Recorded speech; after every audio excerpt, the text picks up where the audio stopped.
we are back. We are back. We are back. We are back. I guess that section tells you when the comments are loading up. Yup. Sorry about that, guys. We was having some technical difficulties, but we are back. It's coming up now. Yeah, as soon as it loads. There we go. Yep. I got Right. your notification. All right. All right. All right. So let me put the little thing that said we are live again. All right.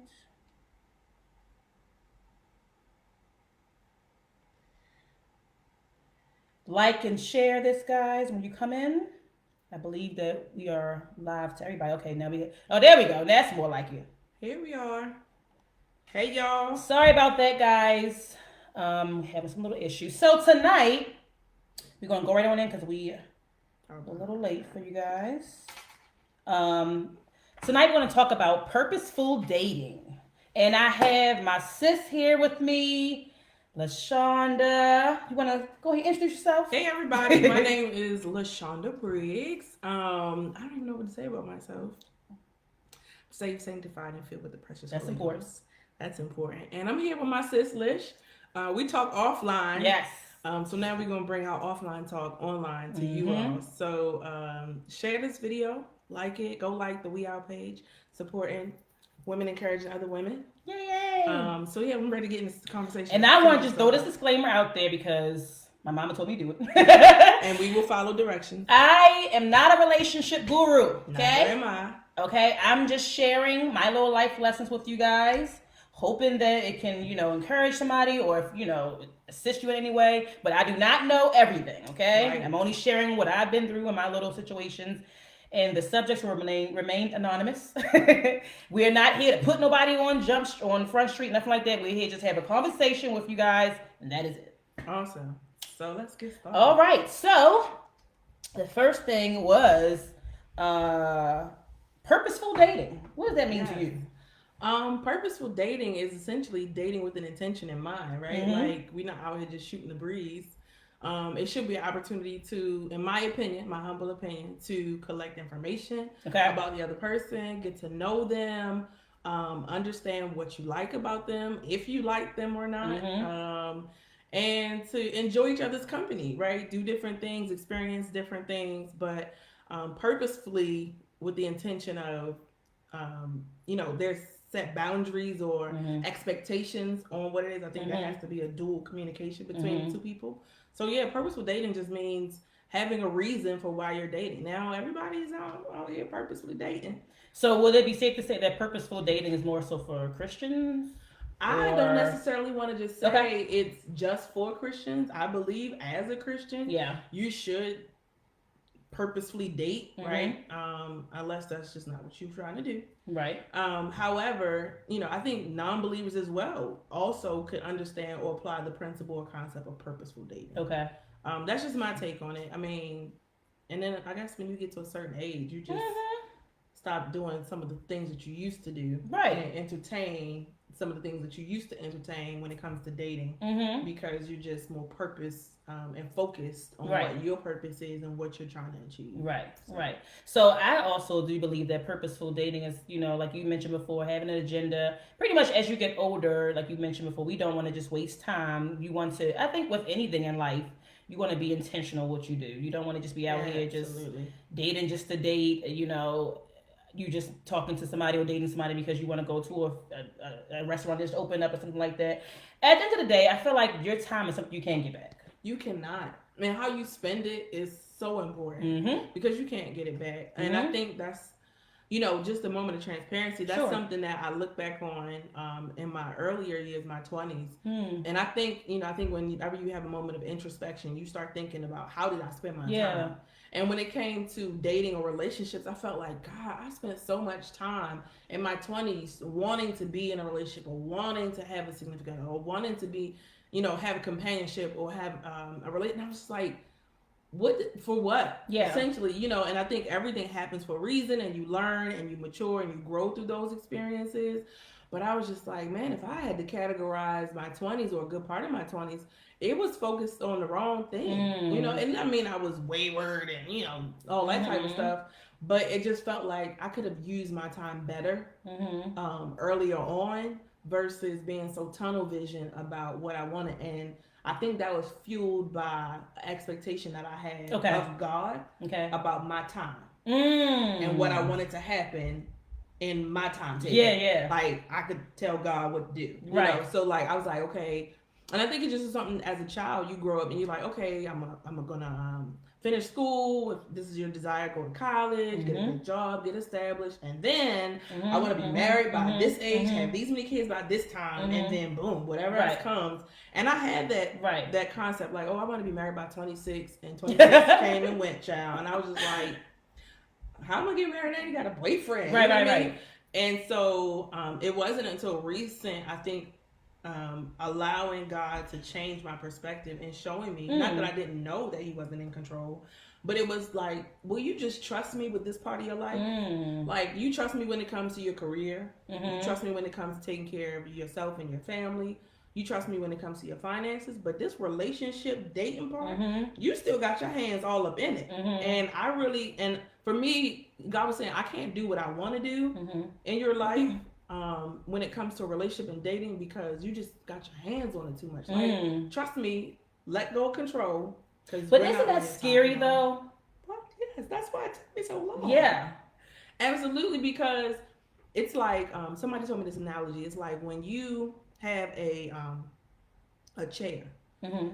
When you go into any location, a restaurant, church, your house, you don't question if the chair is going to hold you. You just come in and you sit down because you have faith that the chair is going to hold you. That's good. You don't think about it. That's the type of faith that you should have in every area of your life. And for me, when it came to dating, that was a challenge because I felt like it wasn't happening fast enough. Or it wasn't happening the way I thought that it should. Did you ever think that maybe outside ears were forcing you into holding on to it and doing it your way? No, I'm not even going to say other people. Okay. That was all me. That's good. That ownership. Takes a lot of growth. But that was all me. Yeah. You know what I mean? Because, and it only comes through those experiences that you can sit at a place now and look back and be like, you know what? I got to own what I got to own. And I was so focused in tunnel vision on what I wanted that I just felt like, man, what could I have used my time better for? You know what I mean? Like, how could I have invested this time better? I could have been focusing on me and growing, you know what I mean? And becoming versus focused on when I'm going to be because you wanted to do that timeline. It was a timeline. Yeah. The timeline was important. The timeline was important for a couple reasons. One, because I had this thought process that I wanted to be married and have children so my mom and my grandmother could enjoy great grandkids. We're the same person. I know. We're the same person. I'm sorry, y'all. But it's like when we talk, it's like I'm talking to my... Talk to yourself. Gosh. I had all these aspirations about wanting to have these many children, like 3.5 children, a dog, the fence, all of it. Like, it was just this thought that I had about what I wanted and then the time that I wanted, and then God just totally blew up my timeline. Like, he just was like, no, I'm not doing it that way. And you have to trust me that the reason why I'm not doing that way is for your benefit. And now I sit at a place where I'm like, God, I thank you that you didn't give me what I asked for when I asked for it, because I wasn't ready. She wasn't ready.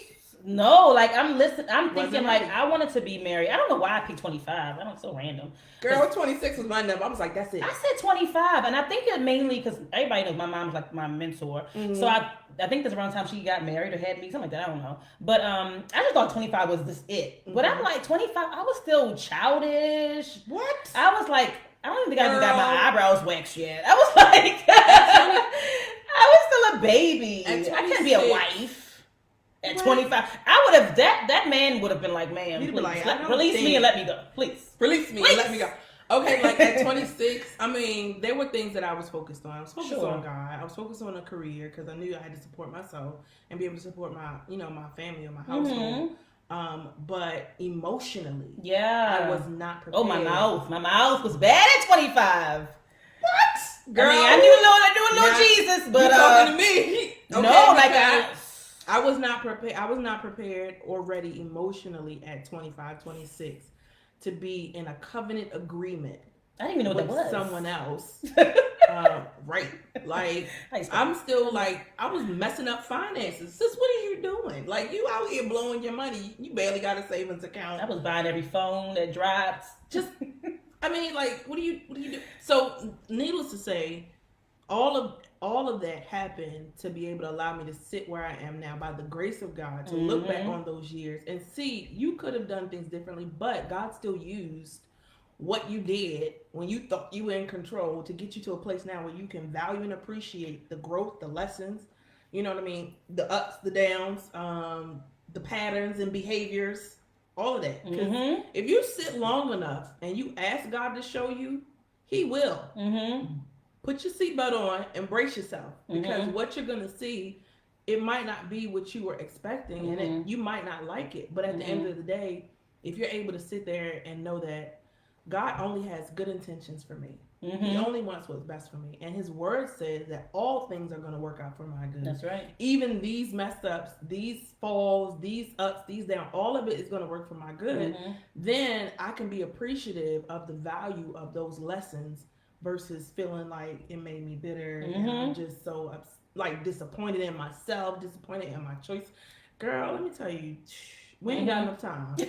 We do not. I think about a coach that like tells the player that, you know, sit on the bench, you know, just sit. Put me in, coach. You know, sit down, and then you're like, okay, now you go in, because the coach knows. I think that's how it is with God. Like, He knows when we're ready. He knows, and He's going. And the whole time while He's waiting, He's also like looking around. Like, let me see, is this safe for her? Yeah. Oh, nope, she ain't ready yet. Too much going on right there. And, you know, that's why I trust the sovereignty of God, that He is in control and He knows what He's doing. Yeah. And He knows what you need when you need it. Yes. And another issue for me was the spirit of comparison. We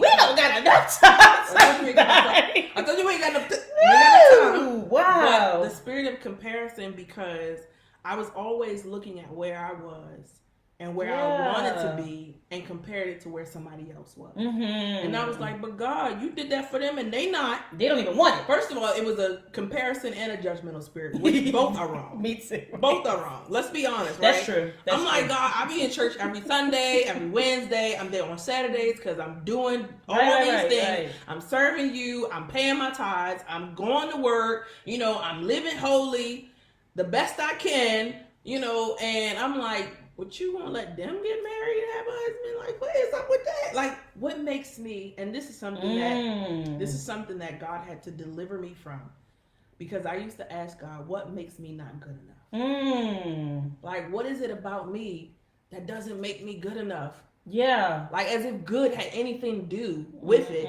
But that was a whole issue of self worth and being able to understand how really valuable you are to God. And because you have so much value to God, He's not going to allow you to just be thrown to any and every because you are good enough. But girl, that spirit of comparison and judgment, it will make you feel like I'm not enough. Like, why them, not me? And people may think, oh, that's very immature for a Christian. But listen, to each his own. Yeah. Like, my experience, my growth pains or whatever may not be the same as someone else's, but at the same token, God was still orchestrating all of it. Yeah. You know what I mean? Yeah. He was working that thing out. And I'm like, God, sometimes I just wake up and I be like, God, thank you that I'm not who I used to be. You know, thank you for growth. Like, it was painful.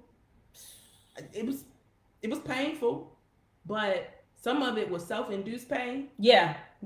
Right? Some of it wasn't warranted, and I signed myself up. One of the old coworker of mine, she used to ask me, and I tell her about these friends, boyfriends, or whatever. Situationships. She used to be like, one time, and I was telling her about this one person I was talking to, and I just felt like, oh, you know, this is possibly the one, and that's another subject for another day.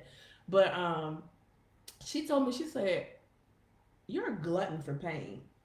I was like, what? She was like, you literally must enjoy pain. I was like, why would you say that? And she was like, because you keep repeating the same patterns over and over. Wow.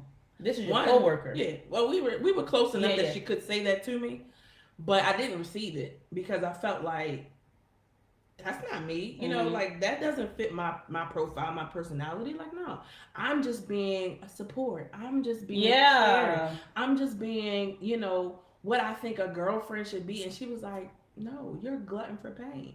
And it wasn't until years later and after that situationship was over that I could dissect that, and it came to mind very clearly. And I realized I signed myself up for some of the pain and heartbreak that I experienced. Because you already know, you already get the feeling early on. You know, and you trying to make it work and that timeline, girl, was ticking.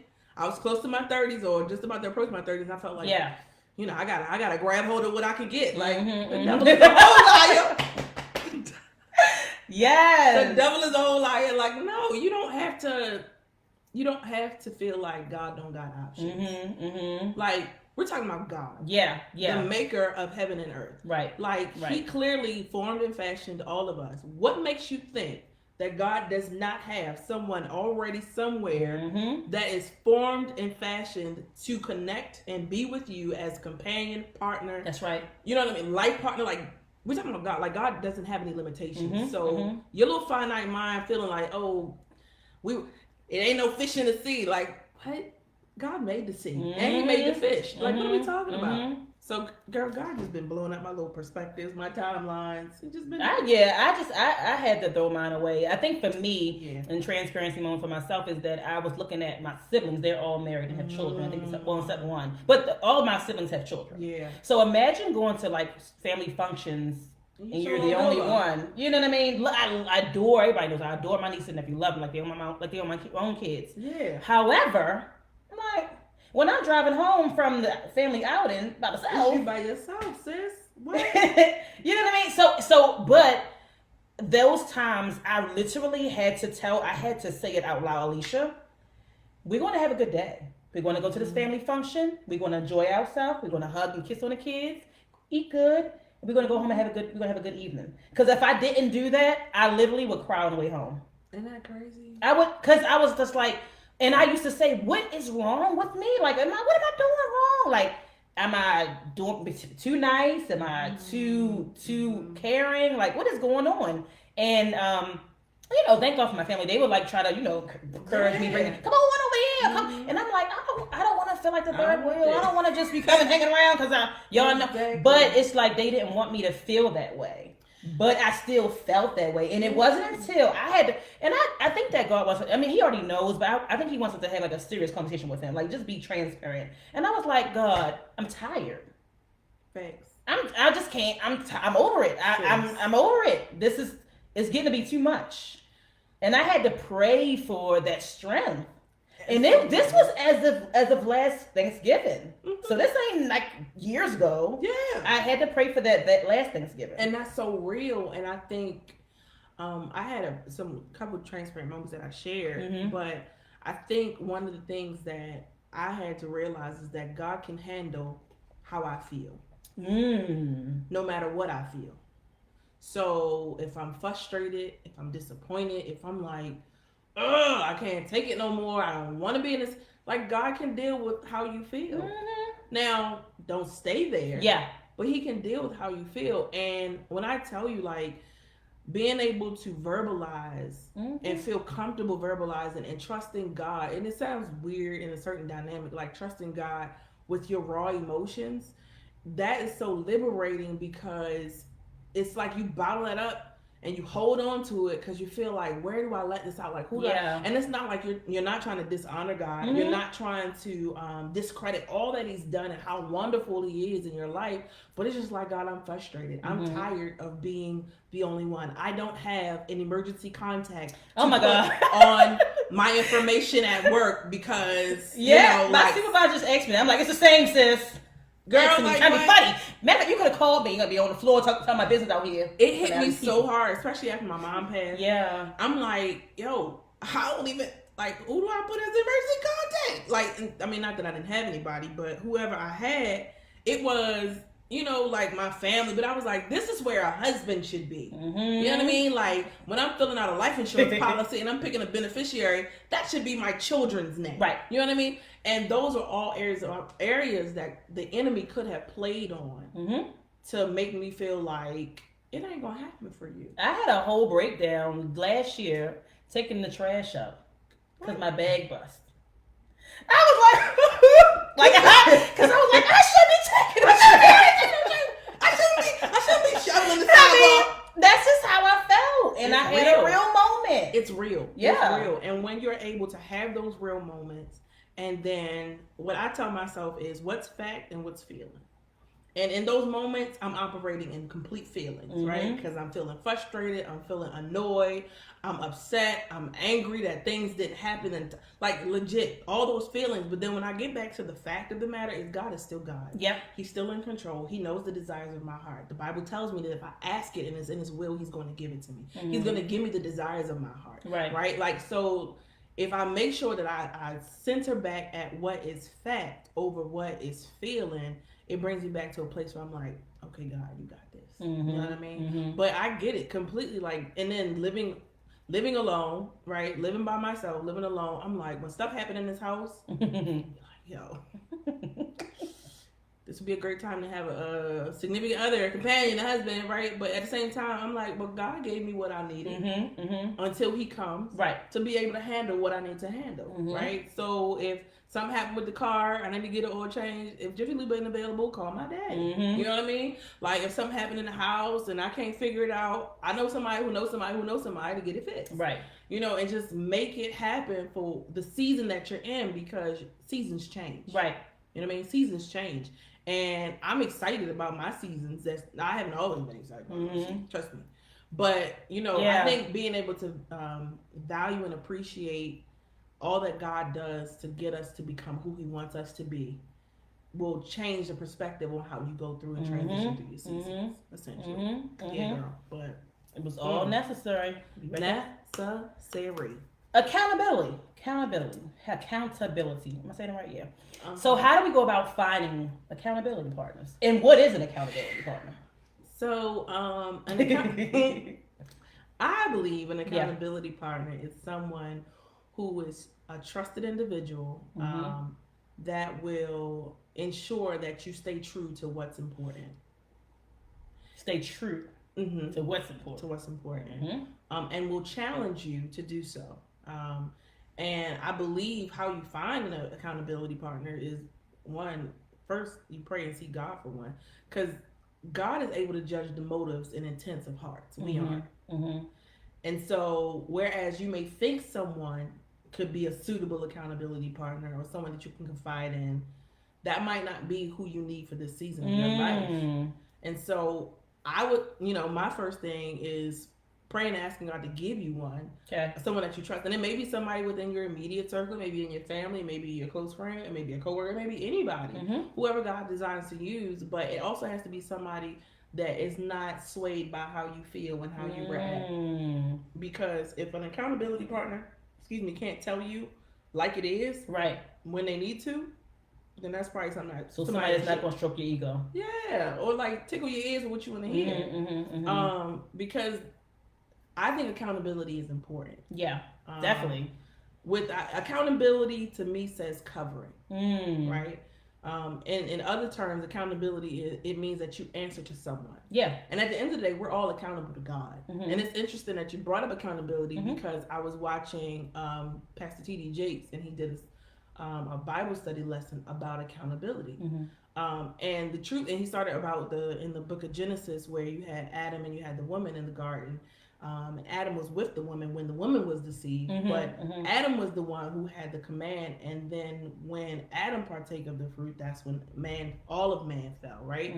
The accountability, though, was on the man, right? And the truth is, because the man answered to God. We all answer to somebody, and there are going to be decisions that we make that we're going to have to be accountable for. Like, we're accountable everywhere else, and I don't know why, but people feel like you can't be accountable in church. I don't get it. That's a whole other subject for another day. We're accountable at work, like you're accountable in your organizations, but when it comes to church, people just don't like accountability. I don't know why. That's not my problem. But I think accountability, especially in relationships and in dating, is important because it also helps you to maintain boundaries that you set. That's the important part. Yes.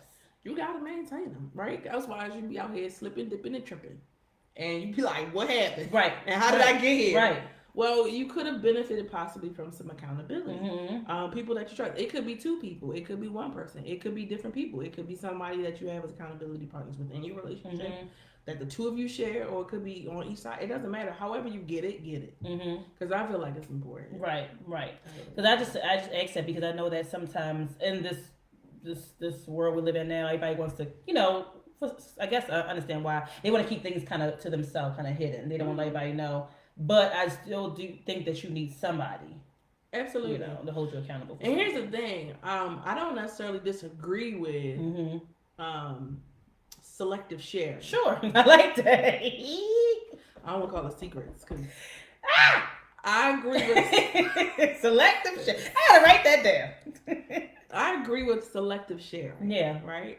Because I believe, this is just me, that you can't trust everybody with everything because they don't know how to respond to it or handle it. Right. But when you have an accountability partner or accountability in whatever aspect, that's someone that you trust that you can share anything with. Right. Right. The worst of the worst or the best of the best. But I do agree that you definitely should have someone. You should have somebody as an accountability partner. It could come in the form of a mentor, a pastor, first lady, whoever that you can trust to hold you accountable to what you say. Like, a part of my accountability support system, I guess you say, is my pastor and first lady, and she holds me accountable. Sis, like if I tell her these are some goals that I have for myself for this year.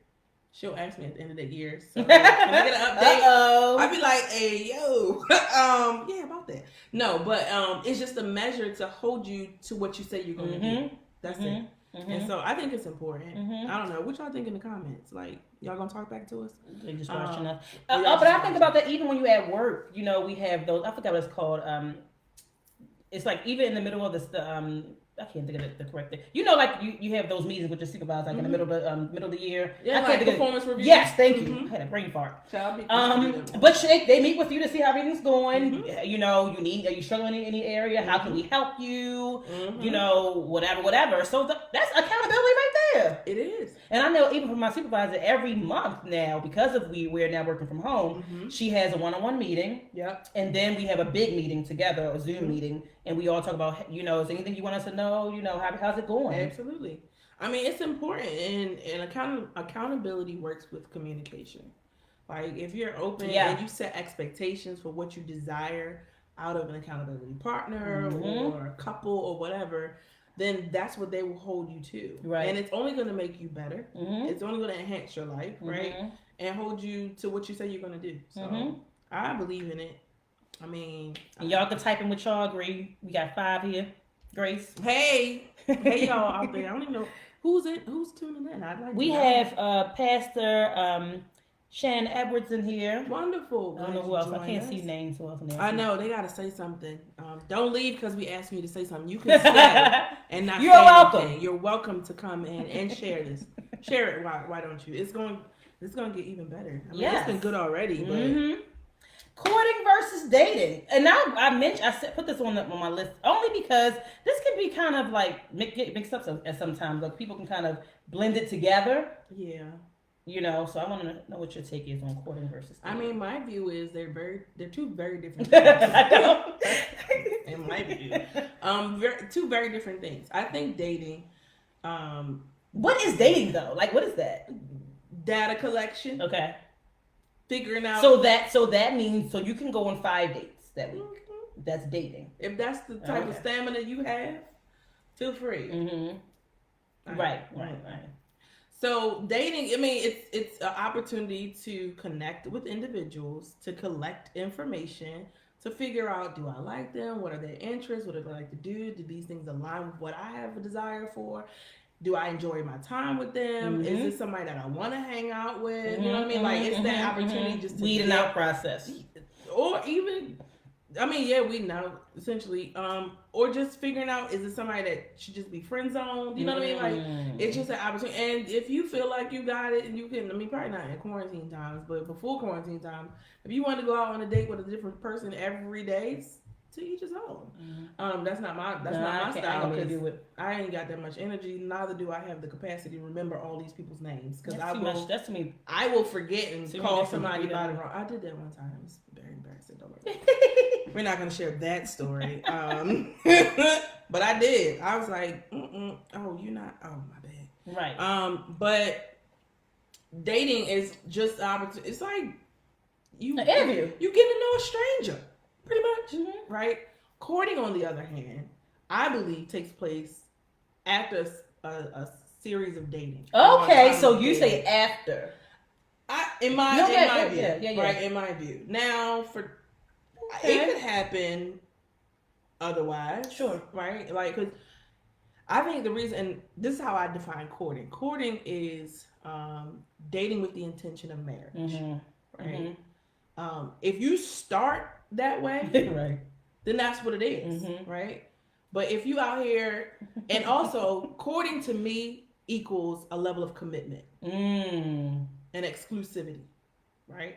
Meaning, if I'm in a relationship and we're considered courting, I can't be out with another person courting. Right. You know what I mean? Like, what we doing here? Right. No, that's dating. You know what I mean? Because you have multiple people that you're engaging with, that you're figuring out or whatever, and you may be exclusively dating, but y'all don't have the intention of marriage, right?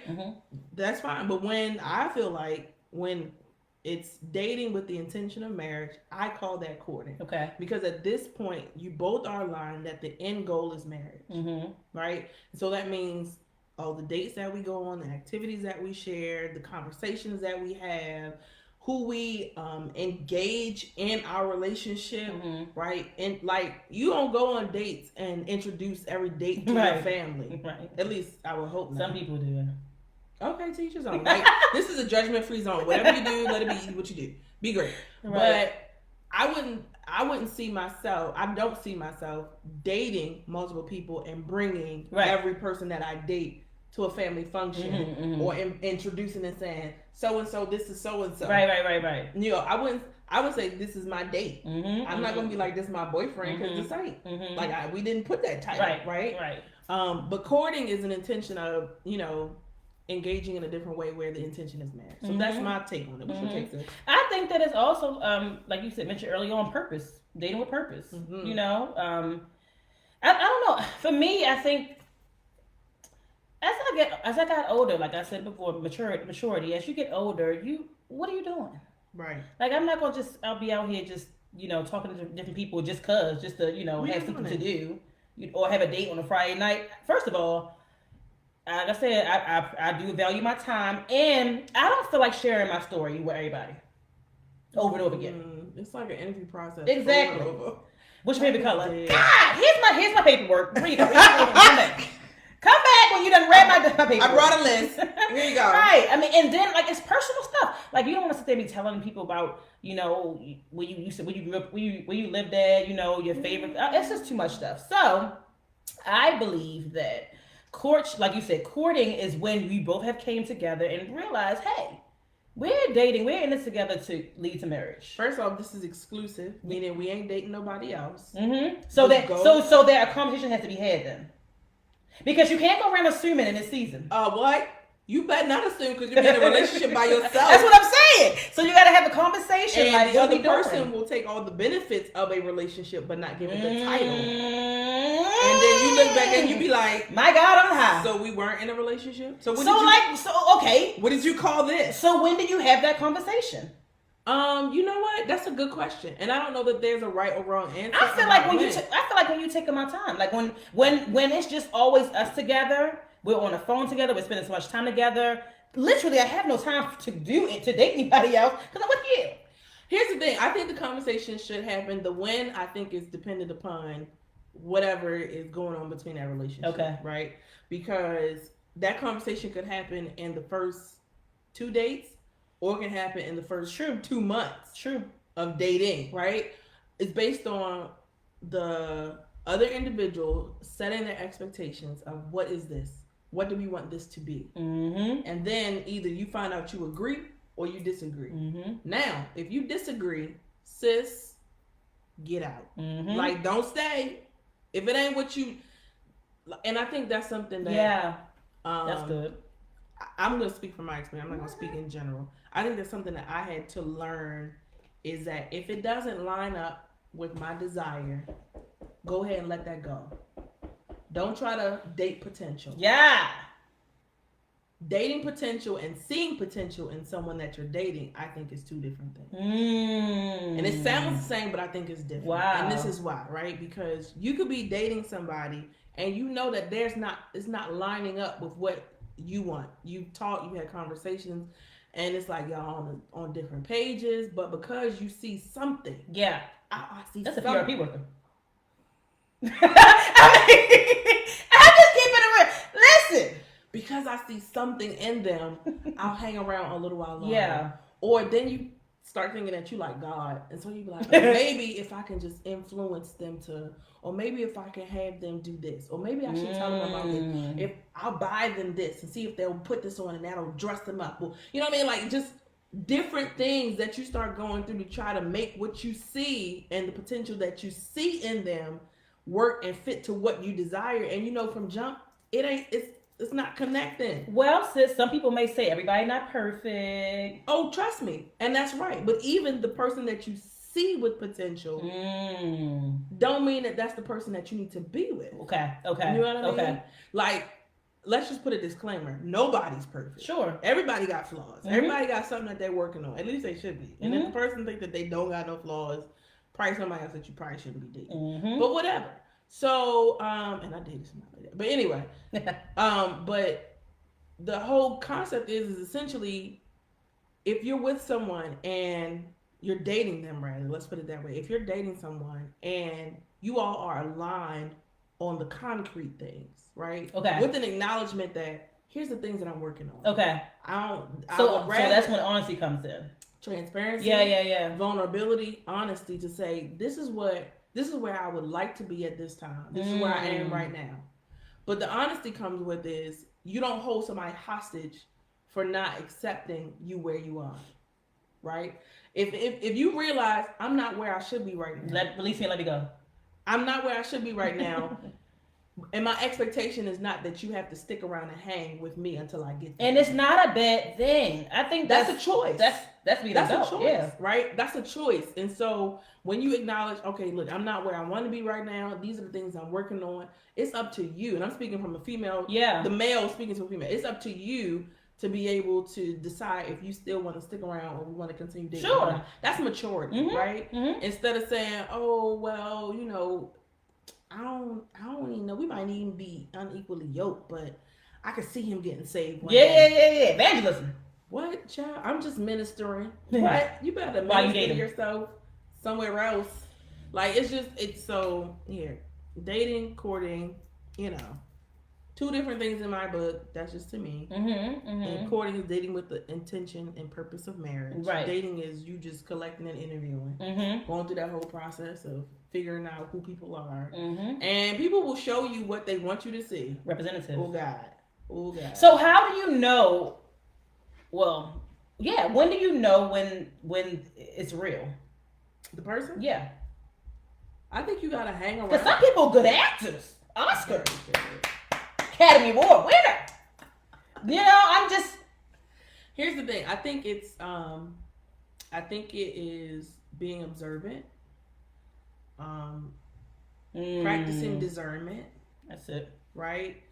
And knowing what you want and what is versus what's not. Like, okay. Essentially, and giving it time, right? Because time will tell all, essentially, as well. So you got to give it time. But, you know, like you feel a little something, like don't ignore, people may call it your gut. Don't ignore your gut. Don't ignore the Holy Spirit. If he shows you something that's a red flag, sis, don't think the flag is going to turn orange, then yellow, then green. Like the Holy Spirit shows you that for a reason at the beginning. At the beginning, right? So it's up to us whether we choose to be obedient and listen or not. And sometimes we so tunnel vision on what we want, we ignore the Holy Spirit. Like, like we're gonna figure it out. And then next thing you know, when it don't work, then you're like, God, you were right. You were right. And how much time did you waste? Right. Trying to prove God wrong. He's God. That's what right. What are you doing? So yeah, I think people will show you a representative, and for me, consistency is key. Okay. So I look for. I don't want to tell them my secrets. I look for consistency in behaviors. Okay. I think it's just based on like my training at work and stuff. Previously, as a leader, you look for change in behaviors, and when behaviors change, something ain't right. Yeah. So when people establish a pattern of consistency, and then all of a sudden something starts changing in their behaviors, and they're not necessarily as consistent as they were, I'm like, well, what's really going on? But one of the things I have learned is just to watch. Don't always feel like you gotta confront stuff. Yeah. Like jump on it. Yeah. Sometimes you just gotta sit back and observe and watch and see what you need to see. And if you want to see it, and if you ask the Lord to show you, He'll show you. But some of us don't ask that question because we just be caught up in what we got. Like, right. This is so good, so new. And next thing you know, you wasting time and wasting energy on somebody that don't even deserve it. So. Okay. Well, last week I asked Cedric that was on here. I asked him what are some red flags for him being a male when he was single.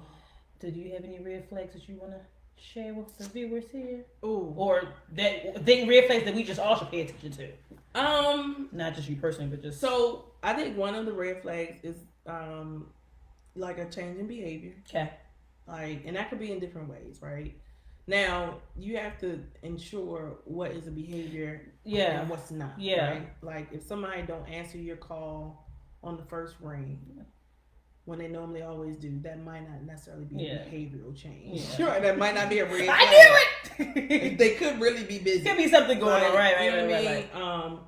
But I think honesty. You know what I mean? Like, seeing if they switch up stories. First off, if you call them what they say a story, it's probably a red flag. Okay. If you have to label stuff like especially like if you're telling people about the person and it don't sound right to you, and it don't sound right, or you got color words like supposed. I've been there. Like supposed to be, what's going to. I believe that they. Why are we like this? You know, like if you realize that the way when you share about a person that you're talking to or dating or whatever, and you trying to color it a certain way, because you know if you tell your friends or whoever you trust, you're gonna ask more questions. They're gonna have questions that you don't really want to answer, or they're gonna point out like, "Sis, did you pay attention?" You know what I mean? So honesty is key. Like I listen. And I observe, and I'm looking and I'm listening. I'm listening for what you don't say, and I'm looking for what you're not showing me. Right? Like, what are you trying to hide? If you are, not saying everybody's trying to hide something, because everybody's not. But at the end of the day, in a dating scenario, everybody's gonna try to give their best. Sure. Stuff. But if you give it time, and you'll start seeing consistency or inconsistencies.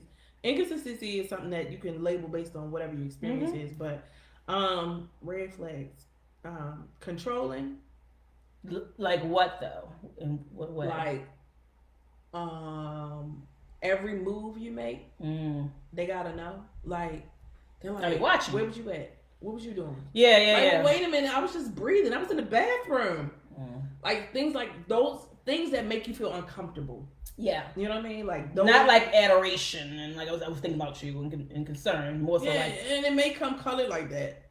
You know, but I think just red flags are things that cause you concern. Yeah, you know, definitely. When you feel like, I don't feel right. Like, what's that about? I don't know. I'm trying to think from my experiences like red flags. Yeah, I think those are my people that I've talked to, like they just everything seems perfect. You know what I mean? Like they ain't got no flaws. Like for me, it's also like because I think when you meet people, especially in our age, in their 30s or 40s, early 40s, they've all had relationships before you. So when you ask them like, oh, how does so and so? Why did this situation end? You know, and they always make it seem like it's just so perfect, like they didn't do anything wrong, no ownership. That to me is a red flag, because I feel like even for me in my relationships, I can still say where I may have, attribute to the situation ending, or you know what I mean. So if you're always like, oh, I don't know, I was doing this and doing that, and they just I did nothing wrong. Woke up one day and said, I'm out. Like, wait a minute. So you didn't do nothing? And you didn't you didn't stop to think about like what you contributed to the end result of a relationship going separate ways. Right. You know what I mean? Like, yeah, that perfect, no flaws. Like that. And I think the same thing for me, like you said, consistency. I'm a creature of habit. So if you do something, and I always tell people, like, don't ever start something that's not what you do. Because I'm gonna start, you can't keep same thing, like hairdresser, nail point, whatever. I go to the same places, I eat the same food. I just, I'm trying to try new stuff and do new stuff, but I'm just like, you just like what you like. Yeah. And you do what you do. So if you start doing something, I'm going to expect it to happen. Now, like you said, if somebody misses a phone call, okay, whatever, that happens. People miss phone calls all the time. But if you always missing the phone calls, and you don't have common courtesy. Yeah. Like, the lack of common courtesy is a red flag. Mm-hmm. Like, if I call and you miss my call and you never call back. Like, or you were busy. Sometimes being able to say, "Hey, I'm busy right now. I'll call you back." Yeah, just common courtesy. You know what I mean? Like, we can't do that. Mm-hmm. And giving the benefit of the doubt. People may be tired of it or whatever, but an acknowledgement of it, like, "Hey, sorry, I missed your call." Mm-hmm. Like, in a business or in any other function of your life, if somebody called you, you missed the call, you either acknowledge that you missed the call, or you would say, "Hey, sorry, I missed your call," or "I'll call you right back." Like, it's just common courtesy. Right. I don't know. That's just something that, I don't know. If you can't do the basic, simple things, like, just be nice. I think for me, I don't know if it's I guess it is a flag. Well, maybe it's just an acknowledgement or something I noticed that I really don't like is when I feel like I'm doing a little bit too much. Oh, like imbalance. Yeah, like it's just like if I feel like I'm always the one checking on you and all that, like it's just like the level of interest. Mm-hmm. I feel like, well, I mean, this may not be a popular opinion, but I feel like that's a very good judge of character. Yeah. Overall, like if you're dating someone and you feel like they don't make you feel like a priority. Yeah. In the ways that they can, right? Mm-hmm. That doesn't mean that they are like stalking your social media, dropping off love notes, and leaving flowers everywhere, unless that's what they do. Mm-hmm. So be it. But you should never feel like you're secondary. Like I'm an afterthought. Mm-hmm. That will send me over the edge. Mm-hmm. Like if I feel like I'm an afterthought to you, but you're dating or exclusively dating me, then what is up? Mm-hmm. You know what I mean? But I think being able to maintain a level, like you said, how you start, maintain that, and even grow from that. And it doesn't mean that this is a one-directional conversation, right? I think the same expectations that a female has for a man can have for a female. Definitely, right? For sure. Like if you start this way, continue. Yeah. You know what I mean? Like, just keep it up. Because those are the things that if a relationship continues and goes forward, those are the things that you're going to be looking for and you're going to build upon in order to make the relationship last. So if you can't be consistent in those things, like, and then you set expectation, like, this is what I expect, this is what I think you're going to be doing, and then you don't do it. I'm like, what was you just doing? Is just try to secure. Like, what was you working towards here? What was the goal? Wasting my time? Because I feel like that's what you're doing. Like, but yeah, like, I don't know. But I think it has a lot to do, like you said, with just being honest. I just think that it'll be so much more happier relationships if people be honest. And here's the thing. Some people might not be in the relationships and wind up being happier individuals if they were just being honest. You know what I mean? I remember I was dating a young man. I was like in my early 20s, and I just knew, like you said, just know they're gonna marry this person. That's my husband. He was like, yeah, about that. I'm not ready for that. And he's like, I'm not ready for that. And I respect him so much for that. I mean, initially I'm like, right, but after I was like, you know what? Wow. Yeah. Wow. And it takes, and that's that honesty and transparency. Yeah. And I think also that's where I talked about earlier about the whole continuing with trying to see potential, right? Like that person appeared to be someone that was marriage quality. Yeah. But they said that I'm not ready for it. They said it out there. But because what you saw was potential marriage quality, then it could have been, well, let's just still be friends. Like, I've been guilty of that, you know, and honestly, like, somebody clearly was like, I don't think I'm ready to be in a relationship. I was like, but it's okay. We can pray on it. I'll be here anyway. Right. Like, hang it on. But I also do think that's why it's very important. You mentioned early on discernment and to have your personal relationship with the Lord, because, you know, when you're listening to other people, I've been there. Oh, well, you know, just girl, ain't nobody else out here like that. He got this, he got that, da da da. You happy? You mean to tell me he don't go to church and you going? That's it. That's it. Yes. That's it. And that's all. But. I hear this all the time. People be like, you know what? It's not that serious. But for me, it is. And it's based on what your, not necessarily preferences are, but what your non-negotiables are. Like, if you know that one of your non-negotiables is that this person must love God and be active in church. That's a non-negotiable, right? There's no flexibility to a non-negotiable. Is just that it's something that there is no flexibility to, and the reason being is because you know that that's where you spend your time, that's where you serve, that's where you worship, and it has to be just as equally important as the person that you're in a relationship with. Otherwise it can become a point of contention. Now here's the thing. To each his own. Because there are plenty of people, I'm sure, who are in relationships and or married, that their significant other or their spouse are not heavy churchgoers, right?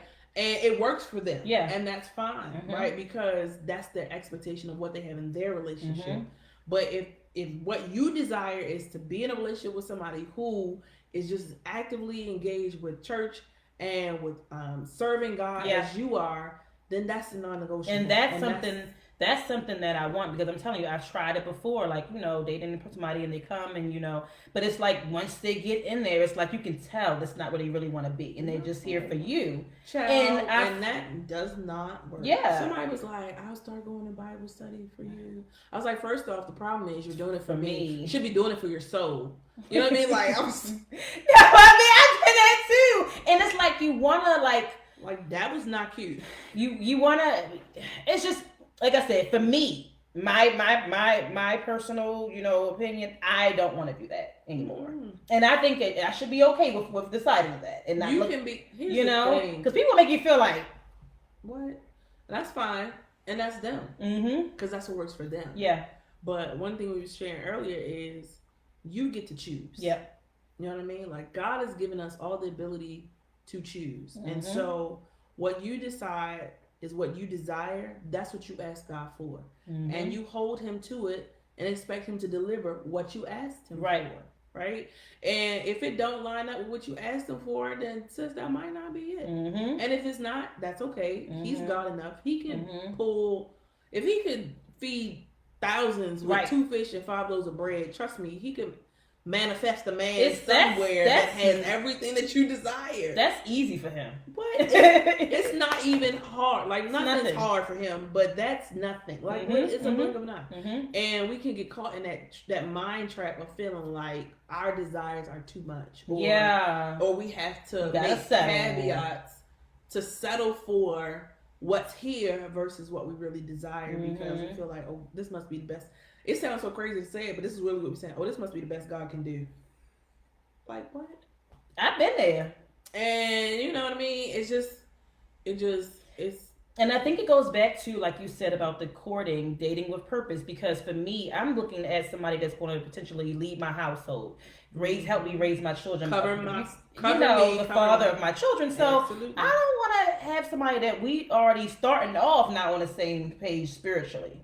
You know what I mean? I have to be able to trust the God in the person who I desire to be in a relationship and marry.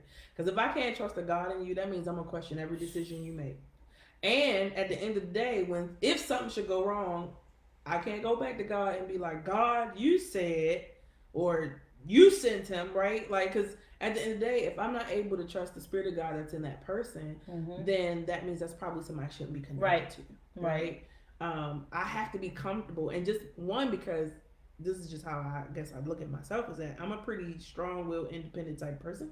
So I have to be able to trust the God in somebody else. So when they have to rebuke me in love, I can accept it because I trust that this is coming from a place of love and not from a place of I'm trying to control you. Right. Because if I feel like you're trying to control me, I'm gonna have a problem. But if I feel like this is a situation, and here's the other thing: the reason why I know for me that I have to be able to trust the God in my mate is because it's easy for me to submit to someone that I know is submitted to God. If he's not submitted to God, that's good. I'm gonna be challenged in submitting to him, right? Because I'm not like it's just like, well, wait, did you talk to God about that? Right. What did God say? Right? And I got to be able to trust that when He says, "Well, babe, God said this. This is the direction that we should take. This is what we should be doing at this junction. This is the vision that God showed me for our household, for our family, for ministry." I have to be able to trust that because I feel like if I can't trust that, then that's somebody I shouldn't be connected to. Frankly, like that's like, oh no, I better not use it. Yeah, we're just gonna keep that one off. You don't want to share that. Holy Spirit was like, don't you say that. I love it. Just tap me right on the lips. Shut me right on that. I hope y'all enjoying this and y'all like. We are. I mean, I don't know if y'all. But we are. I wasn't even paying attention. I'm sorry, y'all. When the Holy Spirit says no. That's a good one. Yes. Girl. I mean, where do you start? You start by listening. But let's be honest. We don't. What? I can tell you more experiences where I've not listened than when I have.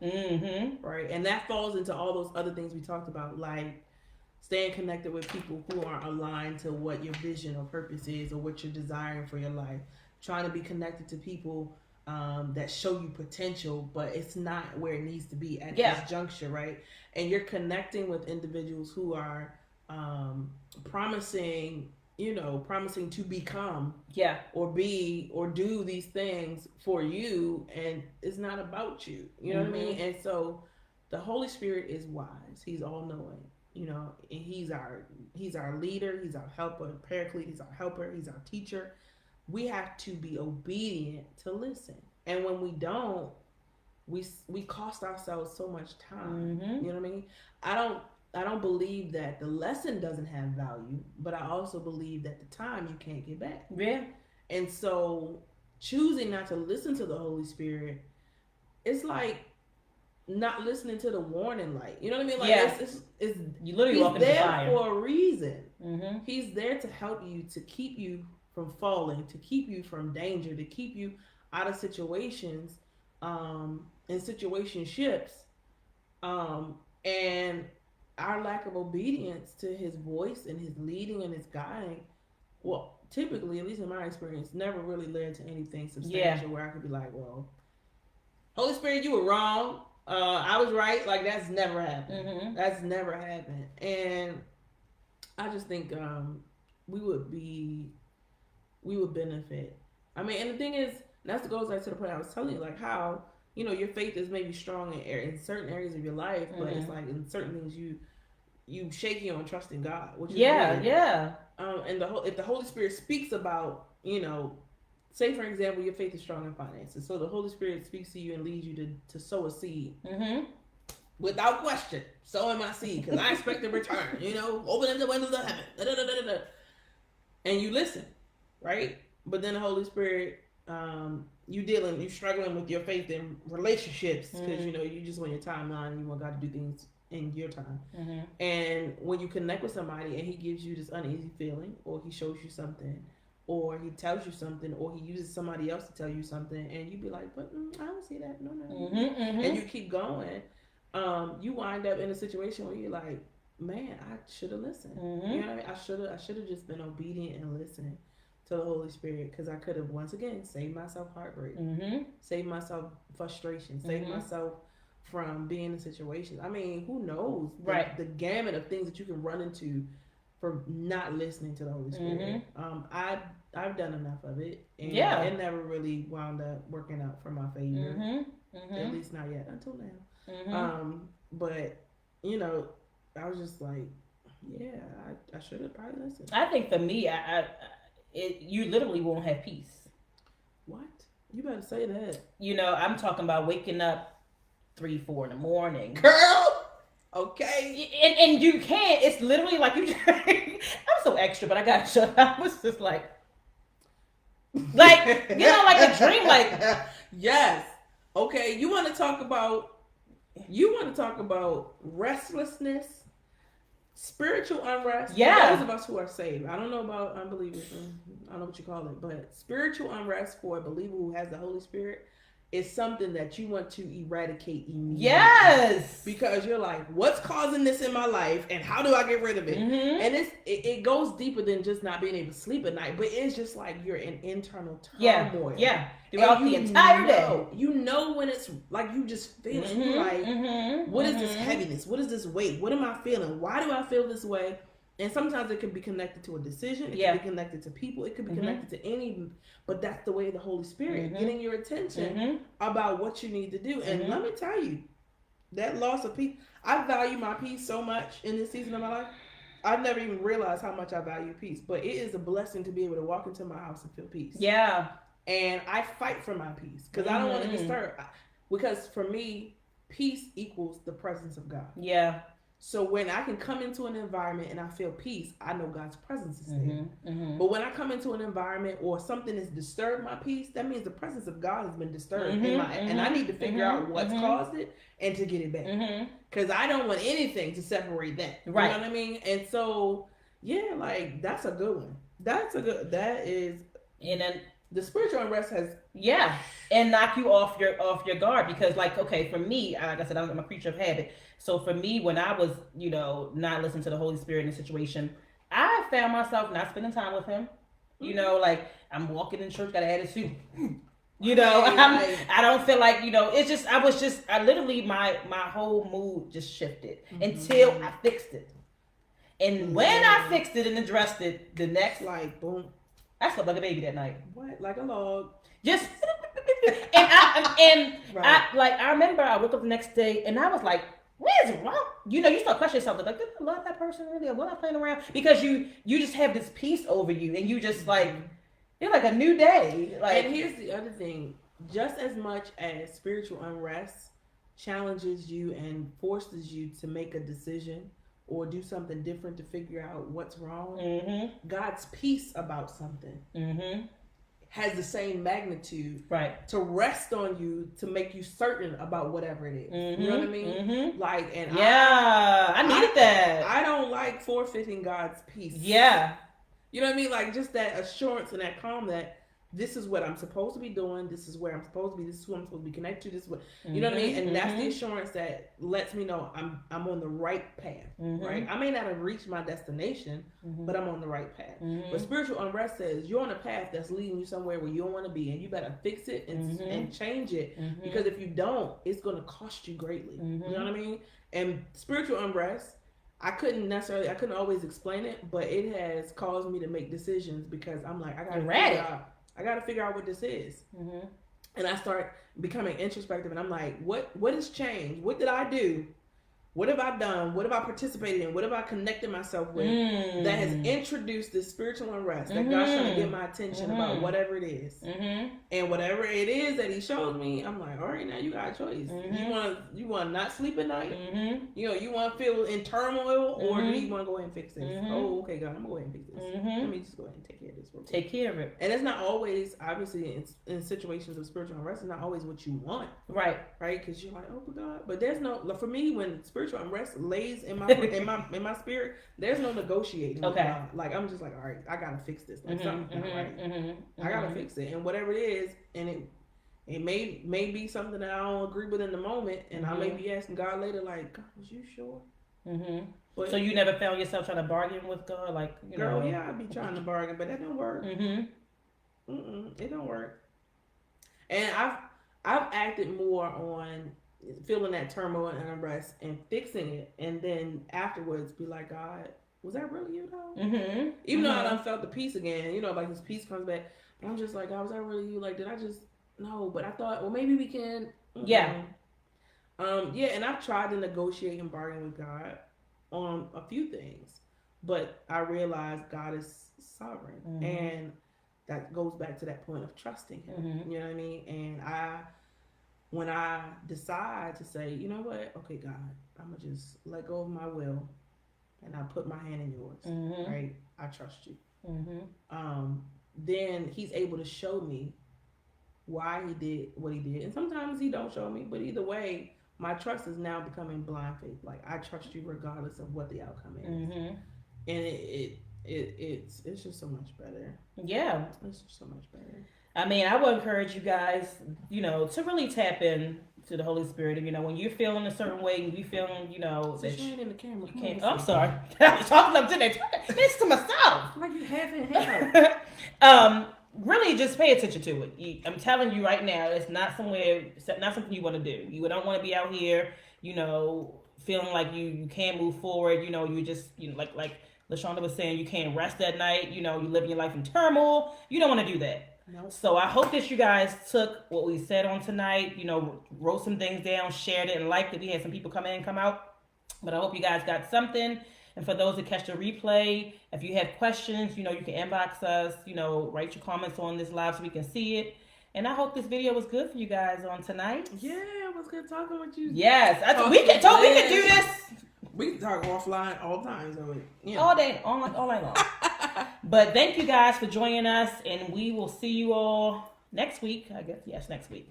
Yeah, you got another episode coming up? Yes. You have special guests too? I don't know. It may just be me. I don't know because of the whole Corona thing. Girl, I'm still trying to pray on it, see what I'm bringing. But we COVID clear over here. So we are. But thank you guys for joining us again, and I hope this blessed you because I know I got some nuggets from this. I did too. Tonight. This was good. This was really good. I'm probably gonna go back and watch it again. All right. Oh, great. Thank you, Bishop Man, for coming and joining us. Thank you for joining in. All right. See ya. See ya. Girl. Oh, I got